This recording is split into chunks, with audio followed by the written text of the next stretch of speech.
Hey, Brad, have you seen Sean? Uh, no, I think he said he was going on a trophy hunt. Oh, that that might take him a while.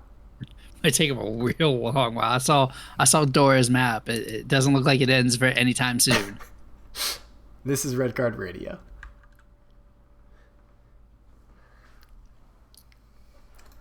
Good morning, good evening, good afternoon, whenever you're tuning in. Thanks for listening. Red Card Radio is a weekly look at the Premier League from usually three friends who support different clubs. Tonight's just Brad and I. But as always, my name is James. I support Arsenal. With me is Brad. He supports Chelsea Football Club. We're missing, Football club. yeah, yeah, whatever. I misspoke. Whatever. It's all good. We're starting off high. We're missing Sean. Sean is our resident Tottenham Hotspur supporter. He is away on business this week, so I guess we'll have to figure out if just two people can do this podcast. We started with four, and now we're down to two. If we keep going, I'm just going to be talking about football by myself in this room. But Yeah, it's getting there. oh, as always, though, before we get started tonight, we do just ask that you hit that like button, hit the subscribe button, share this podcast with a friend, do something with it, interact with us in the comments if you can. If you're on YouTube and you stop, if you're like, man, I can't keep listening, just let it keep playing. Just let it keep playing. Let that algorithm think that people are watching to the end. Let's trick Google, everybody. Yeah, let's stick it to Google as a group, okay? All number of you who are subscribed to us, let's trick 32. Google. Well, I wasn't gonna say it, Brad. We need more, but But let's trick Google. That's the plan. let's trick Google. We would normally ask Sean how people what might happen to someone if they didn't do those things. I don't know, Brad. Do you have a mild inconvenience that you want people to avoid? I do. Oh, man. Okay. If you don't like, comment, subscribe, give us 5 stars, then you might just end up in a hotel with your boss on the night you're supposed to record a podcast. Ooh, that would Sound that would be be unfortunate, harsh, right? Wouldn't it? Yeah. And sharing the hotel room. It's not like you have separate hotel rooms, but you're sharing a hotel room. Oof. Oof. No space. That's no good. That's no good. That would be very inconvenient. Very. But yeah, so if you could do all those things, we really appreciate it, guys. So tonight, as always, as we're going to do, we're going to look at your comments from last week. We're going to talk about the results in Europe in the EPL from last week. Before we look forward to, we have midweek matches in the EFL Cup, so the Carabao Cup, the League Cup, whatever you're referring to it as. That's midweek, and then we've got the EPL back for match day 6 this weekend coming up. Did you? Oh, okay. I thought you were gonna say something, Brad. Anyway, so comments. Both from YouTube, from our regulars, Jimmy and Will. Jimmy, of course, our resident Liverpool supporter. He was very. So exact quote was, he was gutted by the Elliott injury, so pretty upset over the Elliott injury. He was definitely looking forward to getting to see Harvey Elliott perform this year, and he says he's getting pretty tired of this injuries happening to LFC players. It does seem over the last year and a half that Liverpool have sustained quite a few injuries. That's yeah. Isn't that when they signed somebody from Arsenal to look after the back staff? The physio, yeah, they signed Yeah. Arsenal's physio. I mean, we traditionally have had poor run of health at Arsenal, and then yeah, but I don't know if Liverpool retained him or not this season. I'm not sure. Do you think Arsenal gave him a good reference just to get him gone? I mean, it's entirely I possible. may or may not have done that a couple of times, but It's entirely possible. I mean, his next comment is about Ox, and we may or may not have gotten 30 or 35 million from Liverpool for Ox. But we were saying last week, the three of us, we were maybe supposing that the reason why Ox didn't leave this summer was because he offered a level of versatility and utility to Jurgen Klopp that he knew that in Ox he had, that if he were to sell Ox, he would not. It would not have been replaced, that level of versatility. And Jimmy doesn't really see the versatility that we're attributing to him. He doesn't think that Ox has the pace he used to. He doesn't really control the ball very well, and he could play on the wing, but poorly. So he would love to be proven wrong about Alex Oxlade-Chamberlain, but he doesn't think that Ox is the play anymore. I can definitely see the concern that he's lost pace after his injury 2 years ago. I mean, the dude was running all over people for Arsenal. And that was one of the reasons why he was so heavily sought after. Both Chelsea and Liverpool heavily courted Ox when Ox decided he wanted to leave Arsenal. And so, I mean, he definitely has lost some amount of his game. He's also suffered from the Arsenal syndrome, where he wants to play central, but he broke into the team on the wing. And this was during Wenger's time at Arsenal, is that like a lot of players thought that they were central players, and Wenger would move them to the wing and they would flourish. And then they'd be like, no, but I want to play in the middle. And so he'd be like, okay, we'll try. And so Ox wasn't playing in the middle for Arsenal. He wants to play in the middle. He leaves Arsenal. He's not playing in the middle for Liverpool. He wants to be playing in the middle for Liverpool. So it's kind of the same situation for him at Liverpool that he had at Arsenal. I mean, I have a soft spot for Ox. I like Ox.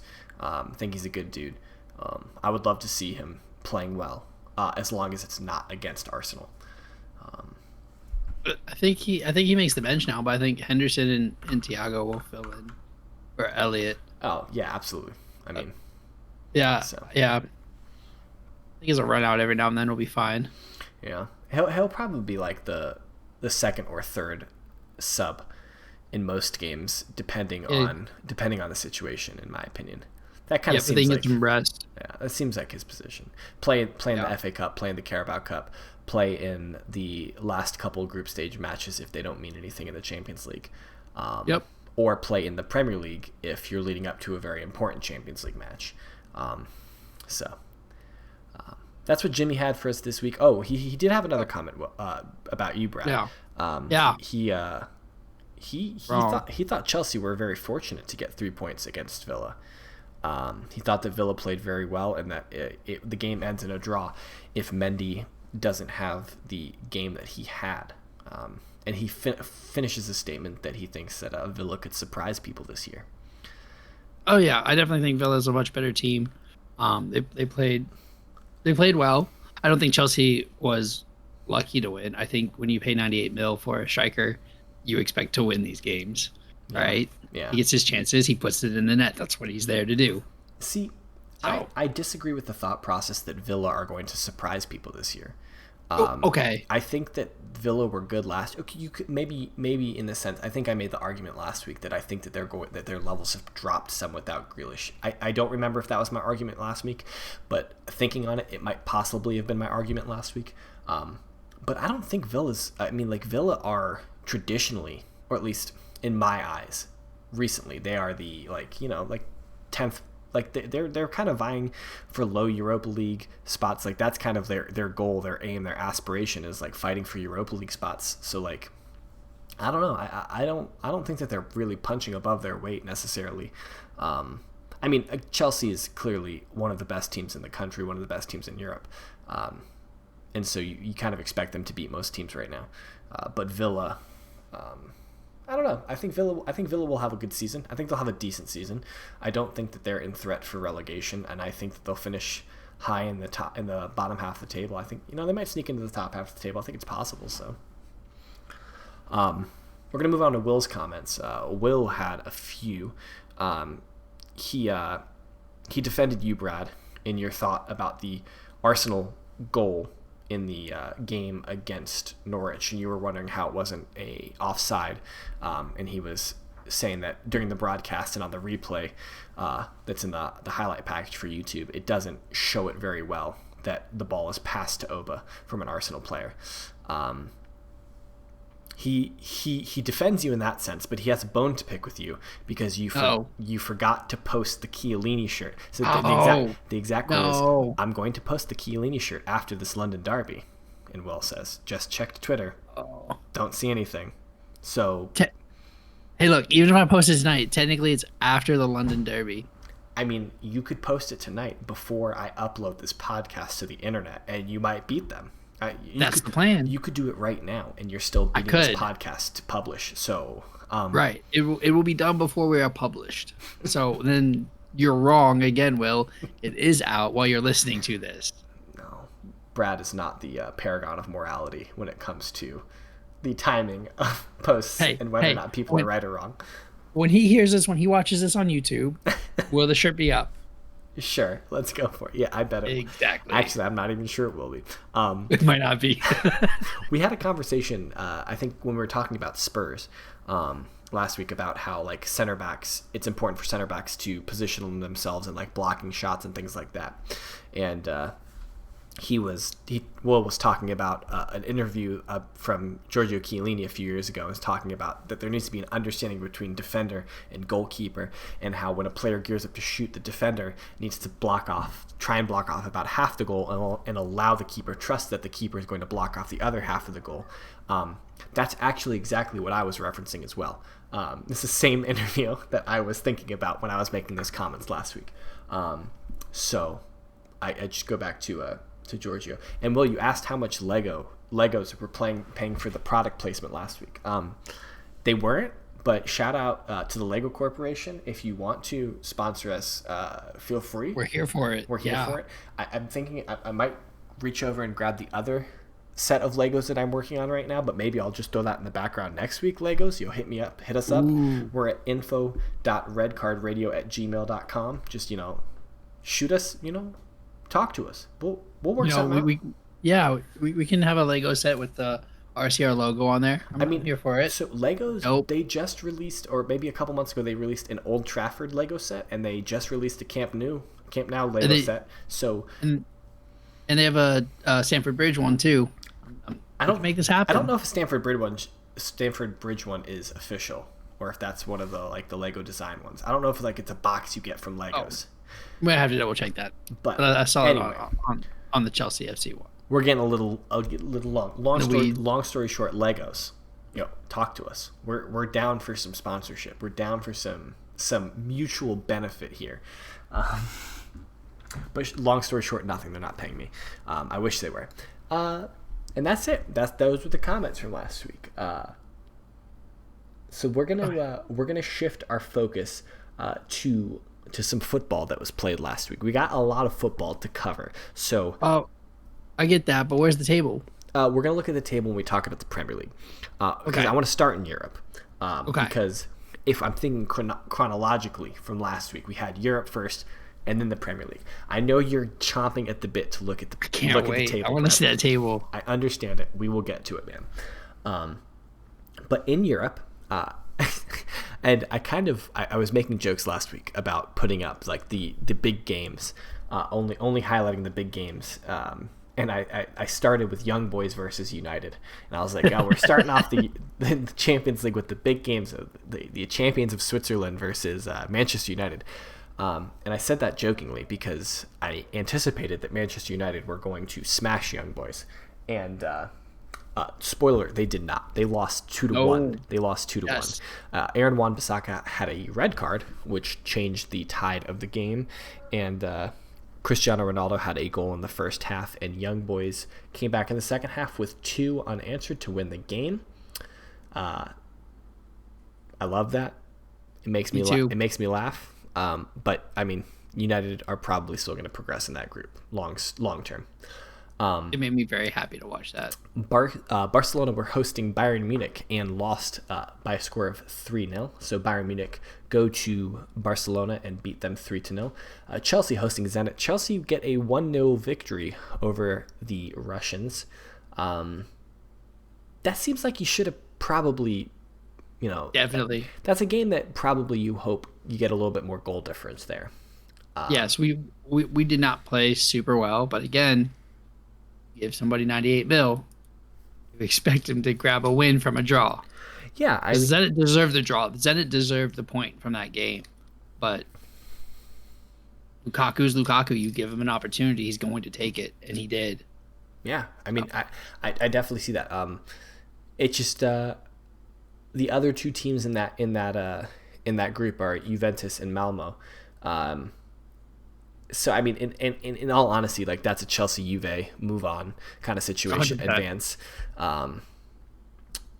Yeah, because in the other match in that group, Juve beat Malmo 3-0. I also made a joke at Will that he didn't respond to in the comments. So whatever, man. On Wednesday, Manchester City and Leipzig, just didn't play any defense, and the game ended 6-3 in favor Some hockey over there. in favor of City. Yeah, Pep and the boys were scoring for fun, and so I didn't realize this was a thing yet until I was watching the game on Wednesday. But Liverpool hosted Milan, and AC Milan had never traveled and played an away game at Anfield in the Champions League. Ow. So the most successful Italian team in Europe against the most successful English team in Europe, they had never met at Anfield. I thought that was really interesting, or at least that was my understanding. Maybe someone's going to correct me if I'm wrong, but I thought that's what I heard in the broadcast. Because now I'm saying that I'm getting second. I'm being self-conscious about whether or not that's a true statistic or not. But that game was awesome. That game was a lot of fun. Liverpool went up 1-0 in the first half. AC Milan scored 2 goals right at like the end of the first half to go into halftime up 2-1, and Liverpool come back, and Jordan Henderson had an absolutely stunning goal to win the game. It was sublime. Didn't Milan have an own goal? I think I saw, or was it? It was registered an own goal, but it probably shouldn't have been. Yeah, something like that. And then the other game that we're highlighting on Wednesday was the Inter Milan Real Madrid match, which Real Madrid won 1-0. Other than the Young Boys result in a match day 1, I don't know if there were any major upsets. At least none in the games that we highlighted. I'd have to go back and look at the Champions League picture as a whole. But I would say for England, a pretty good week. You would have expected United to beat Young Boys, but I think with the exception of that, you could kind of maybe give United a pass because they were down to 10 men. No. I mean, you might be able to give United a pass because they were down to 10 men. I'm not saying you should give them a pass, but I'm saying it's possible. I think losing a right back is different than losing a center back. Agreed. So I don't know. The amount of talent on that Manchester United team should have been able to take care of that at 10 men. Well, to be fair, the game would have ended in a draw. I don't know if you watched that, but I was watching it. But Jesse Lingard had an absolute brain dead moment where he goes to pass back to his keeper in the 94th minute, or 90 something minute. Like, it was super late in the game, and he just passes it super softly, and the Young Boys player just picks it up. On it. U.S. men's national team player. I forget what his name is, but he's an American. Yes. Yes, I saw that. I feel bad that I don't remember who he is now. But he hops on it and scores the winner. Took it very well. He scored it very well, but it was a brain dead play by Jesse Lingard. Yes. So, but yeah, looking at the Europa League, West Ham were away to Dynamo Zagreb. They won 2-0. So I think it's an impressive result for West Ham. Going to some of those Eastern European countries to play in the Champions League, to play in the Europa League, that's not always easy. Especially with COVID. Yeah. I mean, just generally speaking, going to Eastern Europe is not generally very easy. And West Ham clearly handled their business. Leicester had Napoli come to town, and they drew 2-2, which I don't think is a bad result for Leicester. If you think about Napoli and the way their season has started, they are undefeated in Serie A. They are top of the table in Serie A. So Napoli's playing very well right now. And to get a 2-2 draw, I intended to watch that game on Thursday. I did not watch that game on Thursday. It probably would have been a lot of fun to watch. So I'm not really entirely sure on the merits of the match in terms of like who should have won, things like that. But just looking at it on paper, I don't think that that's a bad result necessarily for Leicester. Generally, you want to win your home games in the group stage, but that's the general route to progressing. So it's clearly a better result for Napoli than it is for Leicester, but I don't necessarily think it's a terrible result for Leicester. And this kind of brings us to the funny result is that Spurs rolled out they're basically their first 11 in the Conference League, and they drew 2-2. Who? It's Rennes. Yep. Rennes or whatever it is. However, it's a French word. I think. Let me just double check it. Spurs Conference League. But anyway, 2-2. That's not a good result for them, in my opinion. And they didn't look that good. Yeah. It's just, I don't know. You expect Spurs to. I expect Spurs to win to win that competition, and that's why I've been saying Spurs should play the children in that competition, because if you play the children, you have an excuse for losing. If you play your first team and you don't win, that's unacceptable in my opinion. I agree. So that's what's happened in Europe. What as a Chelsea fan, are you clearly you're probably pretty happy with Chelsea's result? Very excited. Yes, starting our defense of the Champions League trophy. Going for the quadruple?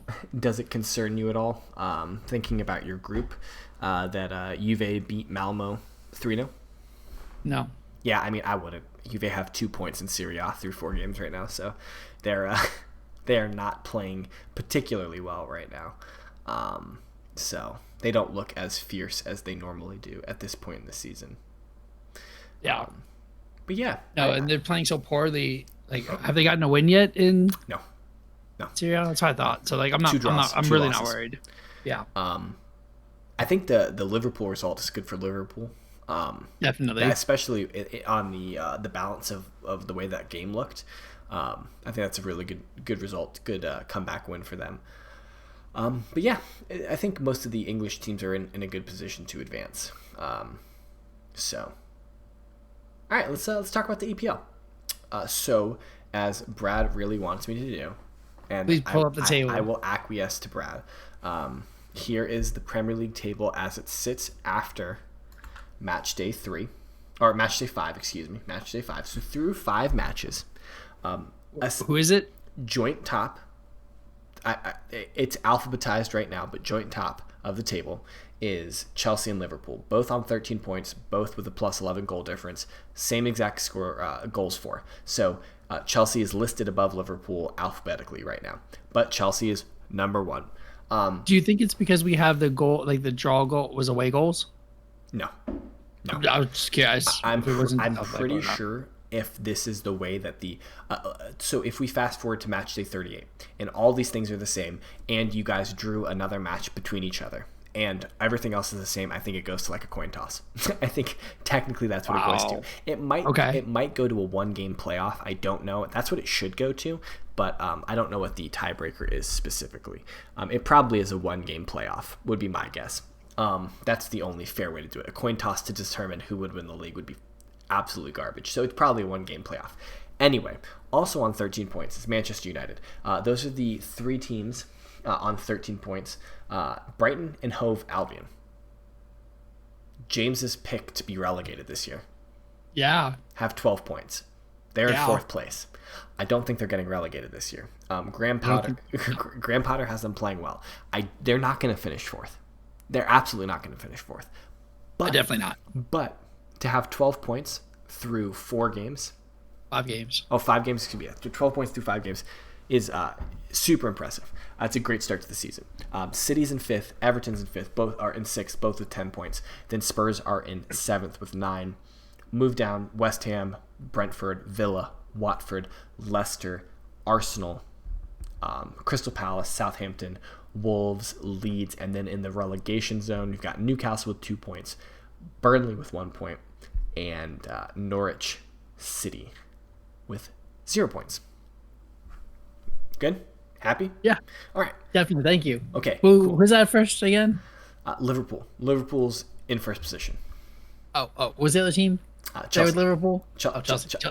Chelsea's in the first position. Chelsea Football Club. All right. Forgive my scene transition here. Working with the anyway.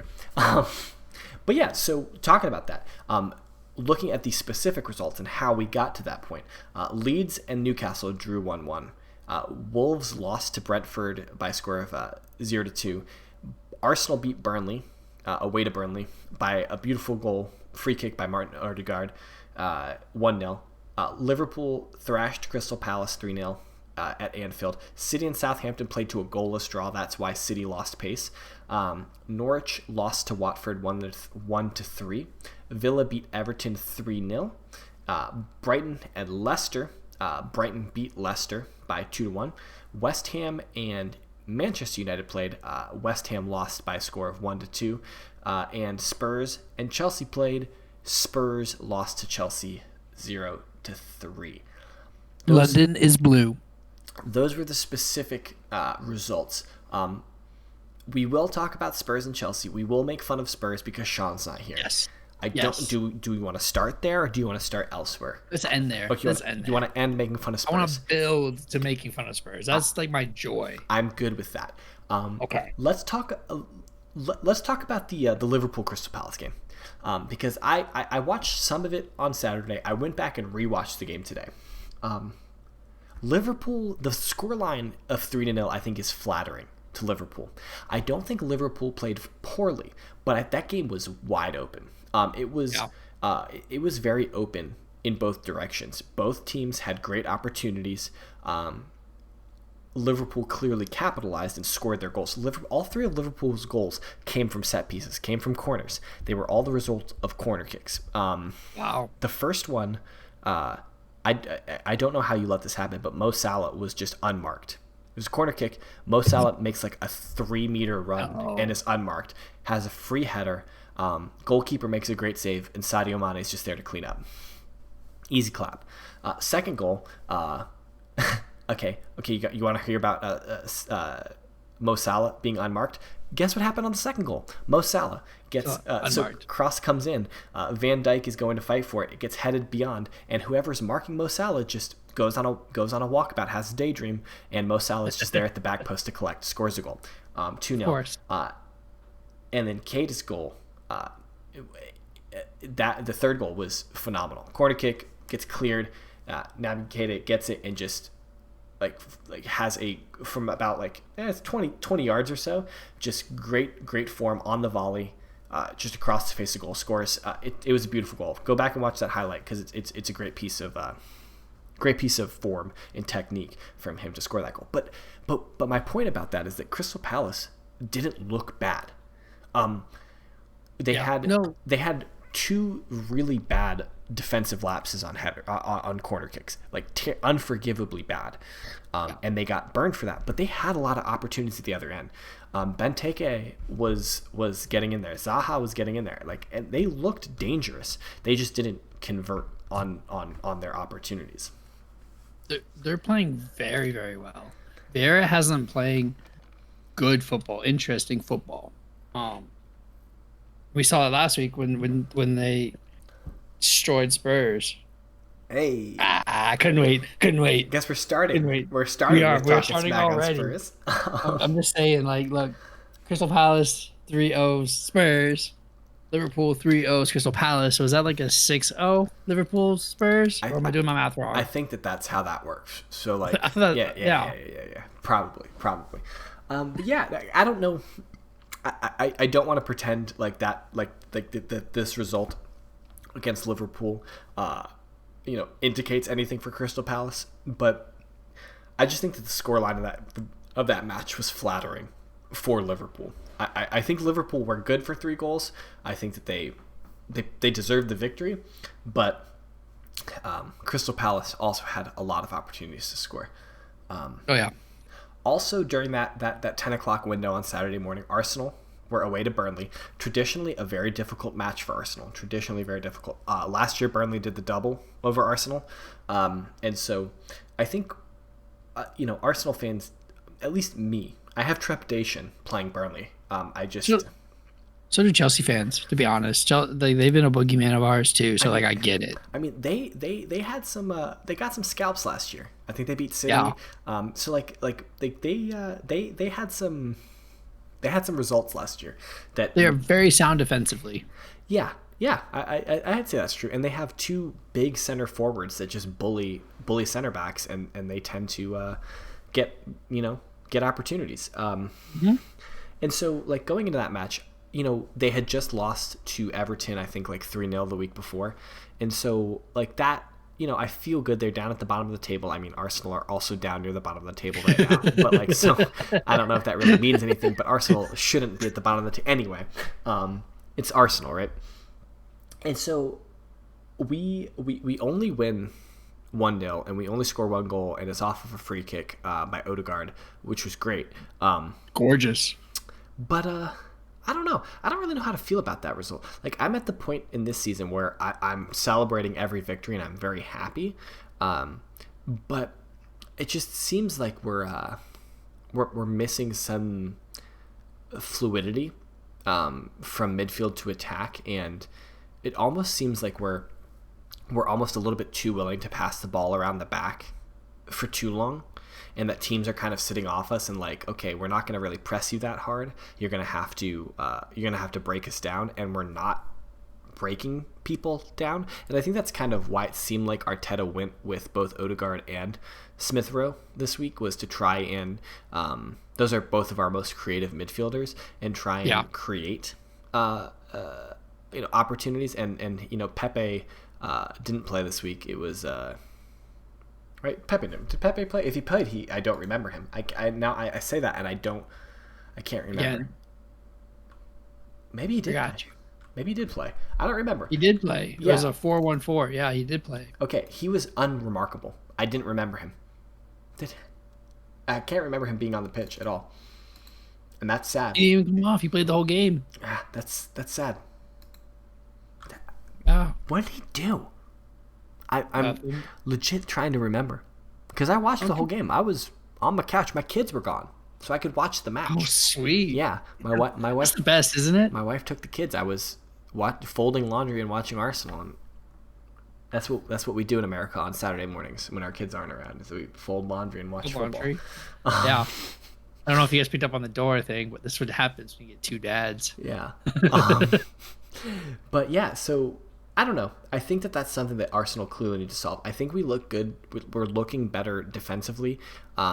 But I think the real test is next week, because it seems like Arsenal and Spurs are probably at similar levels right now. And I think that will be an interesting match coming up, the North London Derby. I was going to say, did you guys steal their juju? Because like now you guys are doing the 1-0 thing. Hold on. To be fair, 2 in a row. 1-0 to the Arsenal is a famous scoreline. We wouldn't have a chant. We wouldn't have a song that's sung at every Arsenal match, 1-0 to the Arsenal, if it wasn't an Arsenal thing. So, okay. But when you guys were losing, I mean, hey, when 5-0, when we 2-0, 2-0, when we lose spectacularly. Okay, all right. If you're gonna lose, you might as well get blown out. Yeah, get all types of messed up. Yeah. So also on Saturday at 10 o'clock, City. Southampton played to a 0-0 draw. There were some interesting things that happened in this match. Kyle Walker was red carded. A penalty was awarded to Southampton that VAR overturned. Oh, I do want to go back to the Arsenal match real quick. We got a VAR decision. What? We got a VAR. So Aaron Ramsdale was called for a penalty. He's coming out, and it's one-on-one with the keeper. Aaron Ramsdale goes down to to get the ball, to deflect the ball, and it's unclear during the run of play, and so Anthony Taylor points to the spot, calls a penalty. Of course, VAR, because that's what Anthony Taylor does. VAR accurately applies the replay, shows Anthony Taylor the entire moving replay, and the entire video.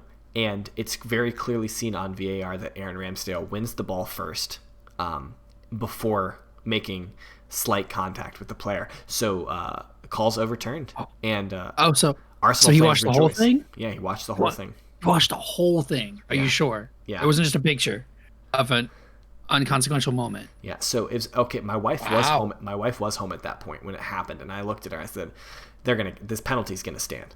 I just looked at her. I said, "This penalty's gonna stand. There's no way. Yeah. There's no way it gets overturned."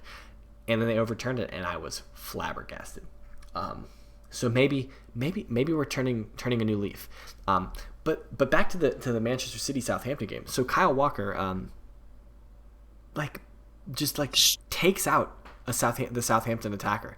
So the Southampton Destroys him. Yeah, just like comes across his entire body, doesn't make an attempt to play the ball in the penalty area, and takes him down. And kind of in a similar. If you think about the Arsenal-Chelsea match where I was complaining about Reece James. Reece James was playing the space, kicked Saka, didn't play the ball, and Reece James gets away with it. And also Kyle Walker gets away with it because VAR comes in, has I think it was John Moss take a look, and they overturn the call. No penalty, no foul. I was shocked.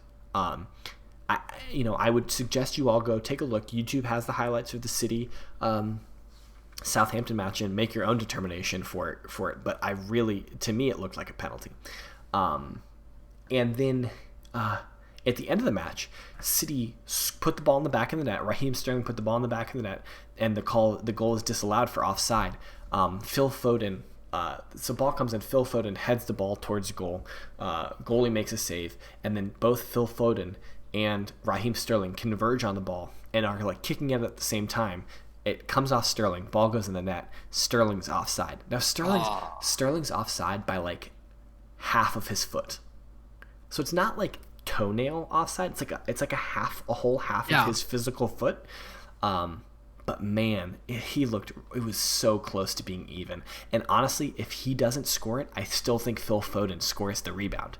Isn't that the worst? Super harsh. Like and Sterling doesn't know that, right? Like a part of me wants to be like, yo, Sterling, why would you do that? Like, don't be selfish. Let Foden score the goal, and you win the game. But then it's like, there's no way Sterling knew he was offside. Like, right? Yeah. He thought he was onside. He's got to try and score it. Of course, you have to try to kick that ball. That's unfortunate for City.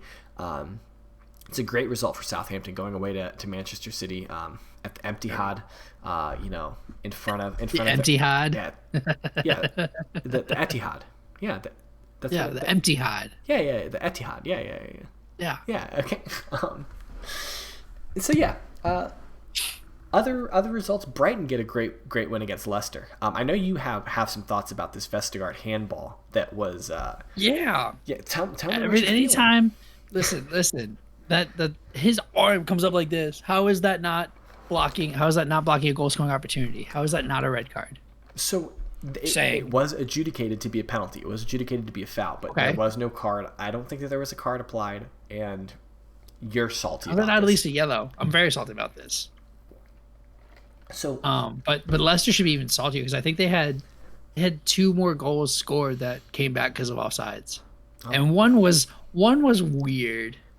One was offsides because the Barnes both times was blocking the goalie. It was goalie interference. It was two kicks, and like he kind of does, but like they were soft. He's been watching too much hockey. Because that's the play in hockey. Is just stand in front of the goalie and don't let the goalie see. And then deflect it. Yeah. Yep. And get a little deflection in there. Yeah. I mean, and Brighton scored off of 2 corners. I hate that. I hate the. I wish that happened more. The judge people to be offside for interfering with the goalie, or interfering with defenders. I think that should happen more.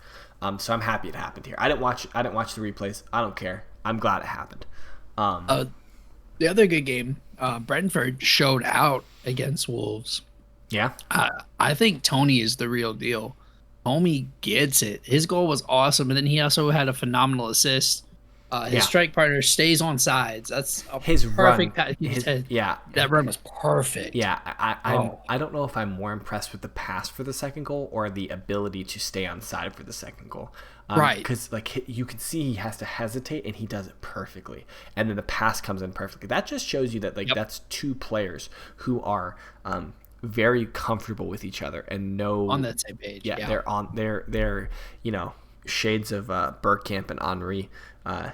On the same wavelengths,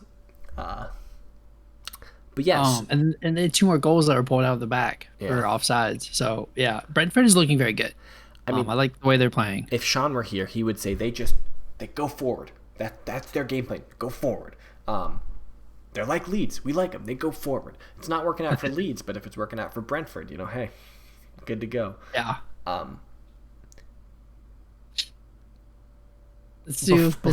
Before we get to Spurs, let's talk about this West Ham United game. So I think Gareth Southgate made a phone call. Yeah, David Moyes, for all of the praise he deserves for winning away in the Europa League at midweek, kind of has a head scratcher at the end of this one, bringing on Mark Noble for a penalty off the bench. Cold. Yeah. And I don't even know if Mark Noble was warming up. He was probably just sitting there. He's like, there's no way I'm coming on. I don't understand why you make this decision, right? Like, I don't either. There's got to be... Unless you, take penalties at practice and you just realize how utterly garbage everyone on your team is at taking penalties, that you're like, I have to bring on Mark Noble to do it. 97-year-old Mark Noble off the bench. Come on. Is he... So that was my question, right? Because I don't know West Ham football. Is he the club legend or the club old guy? Okay. Yes. He's been playing... So maybe he is just their penalty taker. All right, let's see how long Mark Noble has been playing for West Ham. How is Declan not taking that ball and be like, no, I got this? I think Mark Noble has been playing for West Ham the entire time I've been watching football. So let's go to his Wikipedia real quick. I started watching football pretty religiously in 2006. He's been a player for West Ham since 2004. He did have 2 loans. He had a loan to Hull in 2006 and a loan to Ipswich Town in 2006. Since then, all he's done his entire career is play for West Ham United. So, okay. Maybe. Hey, he and I share a birthday. Interesting. He is exactly 3 years older than me. Thank you, Wikipedia. Wow. The things you know. I now like Mark Noble. I also found out that he's an Arsenal youth product. Or he at least was at the Arsenal Academy for 2 years. I think I'll claim him. Why not? Look at that. Now you see why he was brought on. Yeah. So, United rescue their win. It should have ended in a draw. But David Moyes makes a mistake. And I saw some funny commentary on Twitter saying he did this to try and get a position at Manchester United, try to get the Manchester United manager job. Again? Well, that's the joke. It's you don't have to do this, David. You've already lost that job. You're not going to get it again, so you don't have to bow down to United. I think that was from Liverpool supporters. Yeah, so it's weird. Lingard's goal was gorgeous.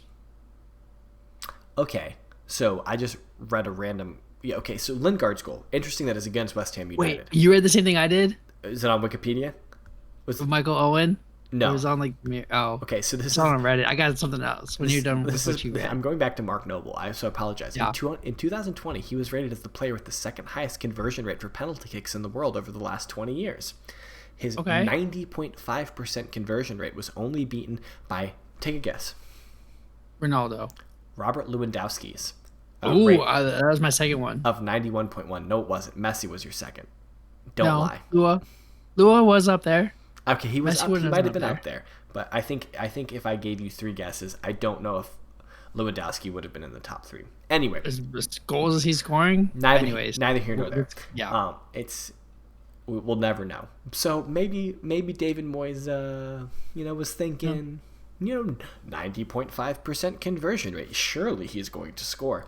Anyway, let's have the Lingard. Your take on the Lingard goal. His goal he scored. It was a gorgeous goal. Apparently, there's Michael Owen. One of the commentators was pissed that he didn't celebrate the goal. Why would he? He's got respect. He was at West Ham and he played phenomenally for them. And the West Ham fans, when he came on, they gave him a standing ovation. Yeah, they cheered for him. I think so. Him putting his hands up, come on now. Ronaldo scored against United and puts his hands up, and you're like, oh my gosh, he's so awesome. Slightly different circumstances. 6-month loan versus club legend. Sure, but Yeah, no, Lingard got them into Europe. I don't mind. I don't mind being respectful and being like I've really valued my 6 months here. Yeah, I don't mind that. and not running away to celebrate. Like, I get it. Yeah, you can And both be, so- but you can also celebrate with your mates in the locker room afterwards. Like, Correct. Um, Brad, y'all took a trip back up to North London. Tell me about that. Well, how that you guys have been to North London twice this season. And, so we far. and we've and I think our performance against Arsenal, our first half performance against Tottenham, was terrible. Our performance against Arsenal was a lot better than our first half against Tottenham. So, But when you can bring Conte on from the bench in the second half, like, our subs are Conte and Werner. Like, that's not fair. So I have a question for you. This match was labeled as the carbon neutral match. So apparently, the match didn't produce any carbon emissions. They were offset. All of the carbon emissions for the match were offset through renewable sources and green initiatives and things like that. Wow. Do you think that oil oligarch Roman Abramovich, owner of Chelsea Football Club, took issue with this? I think so. And sent a directive to the team saying you have to win this game in defense of fossil fuels? Yes, I believe so. Yeah, I think so, I too. think he was on the phone. Yeah. Tuchel, get this done. Yeah, Bring him in. I think so. Yeah. But no, then Conte came in, settled down midfield, and then Tottenham just couldn't do anything. Yeah. The midfield three of Conte, Jorginho, and Kovacic was strong. It was very firm, let's say. Yeah. So yeah, when you have somebody that probably should win the Ballon d'Or this year coming off the bench in the 45th minute. Okay, so you're Team Conte. I'm Team Conte. Yeah. I think Conte deserves it more than Jorginho. I think Jorginho probably has a stronger resume, but Conte should be Ballon d'Or winner. Neither one of them should win the Ballon d'Or. Oh yeah, I mean, you're wrong, but it's okay to be wrong. I don't know who should win it. Actually, I have a pick. Yeah, let's hear it. Lewandowski. Okay. Do you know how many goals he scored last year? I'm with you. In the German Bundesliga? In just the league season? 51. Broke the all-time goal scoring. Or it might have been more than 51. All I know is that he scored greater than 50, which was the previous record held by Mueller. And okay, new record holder. So, Lewandowski. But Bayern's won that trophy how many times? Don't care. Chelsea are setting up for a quintuple this year. Don't care. It's about the individual player. I'm with you. But do you think Chelsea is in that Champions League final without Conte? Because I don't. Probably not. No, I don't think so. Then I think this is about the individual. Okay. Anyway, the best player on the best team in Europe. You think Conte's the best player on Chelsea Football Club? Last year he was. Okay. I think Lukaku might pass him in terms of importance. So it's not Timo Werner. Definitely not. Oh, okay. Or what about Kepa Asbur? Bruh, in this Spurs game, yes, he was. He showed out. Let's go. I got nervous. I saw Kepa's name on there, and then he showed out. Let's go. I'm here for it. Kepa redemption angle. I mean, when he goes to the Super Cup, destroying Tottenham dreams. I love it. I mean, the thing is, he's got to play, and he's got to play well if he's ever going to recover in his career and get away from Chelsea. Because clearly Mendy's y'all's goalkeeper. Correct, but he needs to play well because we need him to play in January. Is Mendy African? I thought he was French. Afghan. Nope. Oh, okay. I didn't know. Anyway, we're do we want to say anything else funny about Spurs? Eric Dyer. Senegal. Eric Dyer looks funny. Eric Dyer Dyered the ball for Conte goal. Yeah. Eric Dyer screws up again, and Conte capitalizes. Bro, have you seen the wholesomeness of Conte? Because he doesn't know what to do when he scores. He's just like, yeah. I mean, he's so adorable. I'm here for it. He's a super humble player. He's a super humble dude. So yeah, Conte's a good dude. Yeah. Let's look forward. Let's think about matches we got coming up. So we got the I don't know what the EFL stands for. English Football League, English something. Football League Cup. Okay, so the EFL Cup, the Carabao Cup. All of the remaining 7 Premier League teams are coming into the tournament at this point. That's the 7 English teams that are the 7 English teams that are involved in Europe. They're now coming into the competition. So this is, I think, the 3rd round. City are away to Wycombe. Norwich and Liverpool play in a Premier League match. Arsenal are hosting AFC Wimbledon. Chelsea host Villa in another Premier League matchup. United host West Ham United in another Premier League matchup. And Wolves host Spurs in a Premier League matchup. This is not an inclusive list. These are just a couple select games that I've selected. Clearly, the teams that we support, and also any full Premier League matchup I picked. I didn't care who Ipswich Town was playing. I apologize to the Ipswich Town fans. You can send your anger about that to at @whiteheart_Sean on Twitter. Please do send it to him, because he's the one that told us to say that. Yeah, so he'll handle all of your complaints, and he'll get back to you just very promptly. But yes. As soon as his boss leaves the hotel room. Literally, that's all we're going to say about the EFL Cup, because no one cares about the Carabao Cup around here. We talk about it because we must. What do you mean? It's a London derby for Arsenal, bro. It's right at your level. All right, and so let's talk about match week 6 in the Premier League. So a couple I think very spicy matches this weekend. This was definitely one that the Premier League set up well. So kicking off Saturday morning, 7:30 a.m. on the East Coast, 4:30 a.m. if you're watching on the West Coast in America. What is that, it's like a 12:30 start in England. Chelsea Football Club are hosting the champions Manchester City, so it's the European champions against the Premier League champions.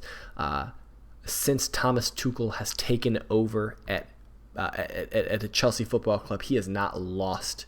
I think he's only won 3 in a row. Yeah, yep. He's only beaten Pep and Manchester City, so this should be a great match. It seems like City will play the children against Wycombe, so they'll have the whole first team ready for Chelsea. This will be interesting. Here's the question: how many DMs does Pep play this time? So he's 3. He's tried 1, he's tried none, and he's tried 2, right? Correct. He's tried 2, 1, 0 in that order. Yeah, I think he's got to go for 3 now. Does he? I think it has. Does he even have 3 defensive midfielders? I don't know. Don't play in the midfield. I just can't wait for the Pep Guardiola. Like they're so good because they play too tight, but they're so wide. Oh man, please can I get that on repeat, please? Yes. Also this weekend, Manchester United are hosting Aston Villa. Everton are hosting Norwich. Leeds hosting West Ham United. Leicester hosting Burnley. Watford hosting Newcastle. Brentford hosting Liverpool. And then on Sunday, Southampton host Wolves.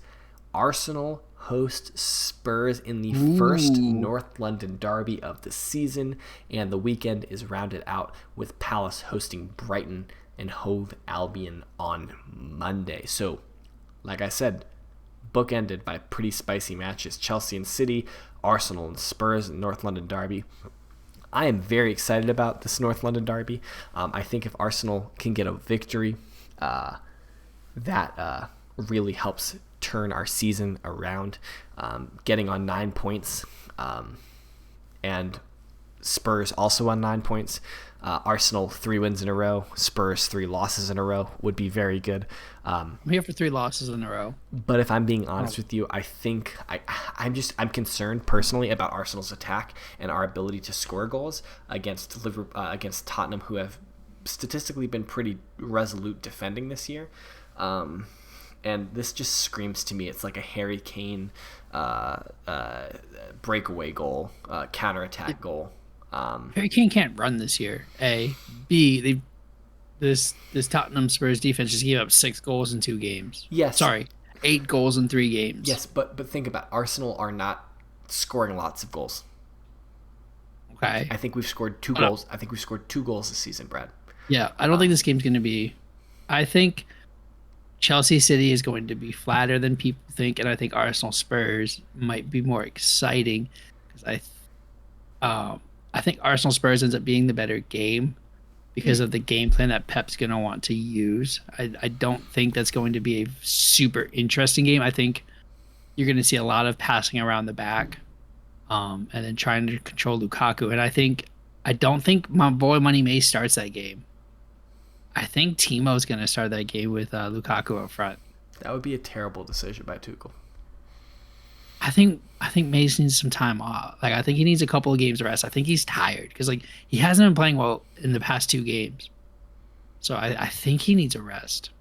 Yeah, but I'm okay with giving him a rest, but don't play Timo Werner.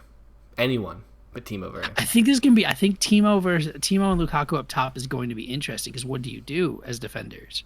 You have to stay tight to Lukaku, but you can't let Timo into space. I mean, you can because he has issues scoring. Did you see Havertz be a bro on the last German game? No. Like Timo shoots the ball. It hits the post, but like bounces and it's about to like almost bounce out, but it rolls in and Havertz has his foot ready to kick it and then just stops. And that's the ball rolling for Werner to have the goal. That reminds me of the Phil Foden and Raheem Sterling. Maybe that's the right play. Yeah. What if Havertz was offside? Havertz was not offside, so no. But correct. So I can see what you're saying. Is that Pep is going to try and frustrate Tuchel and death by 1,000 passes and just play slow and try and nick a goal and win 1-0. But I don't. This Arsenal and Spurs game could just possibly be like comedically good, like just in terms of like just like funny things that happen. Eric Dyer doing Eric Dyer things. I think Granit Xhaka will be back. Oh gosh, if I'm not mistaken. So like I forgot. Yeah. Who makes the bigger mistake, Xhaka or Dyer? Oh my gosh. I don't know if Xhaka's going to play. Interesting. That's the thing. What if I don't know if Xhaka will play. What if they tackle each other and both get a red card? Oof, it's 10 on 10. Like it's a 2-footed tackle into each other from both players. Into each other. Yeah. But like when they look at the replay, like how is this even? It's got to be a red card for both of them. And then it's just a drop ball. Who knows, man? Dude, that sounds like a classic waiting to happen. I should have looked to see who was going to be the match official for these matches, because it seems like if I was the Premier League, I would be putting Michael Oliver. Anthony Taylor. Anthony Taylor there. I would on the Arsenal game. Yeah, he's nowhere. He's not allowed to ref Chelsea games. We just had Anthony Taylor last week. So what I was going to say, Brad, is I think Michael Oliver is on the City Chelsea game. Yeah. And then since Anthony Taylor just refed an Arsenal game, I don't think that he gets an Arsenal game back to back. So maybe we get John Moss or Mike Dean. Oh baby, give me Mike Dean. Don't give me Mike Dean. Anyway, yeah. So yeah, that's it. That's all we got. I think, Brad, how do you feel like this went? You think it went well? I think it went really well. You know, London is blue. There's nothing else to really say. Yeah, man. I think we just get rid of Sean. Do we even need him? I don't know. I mean, his mild inconvenience is a lot easier to come up with when he's here. True. He is the the inconveniencer in chief. That's his official title, so you guys all know. He's the inconveniencer in chief. So you can put that on the Twitter profile. We'll put it on his business cards as well. Yes.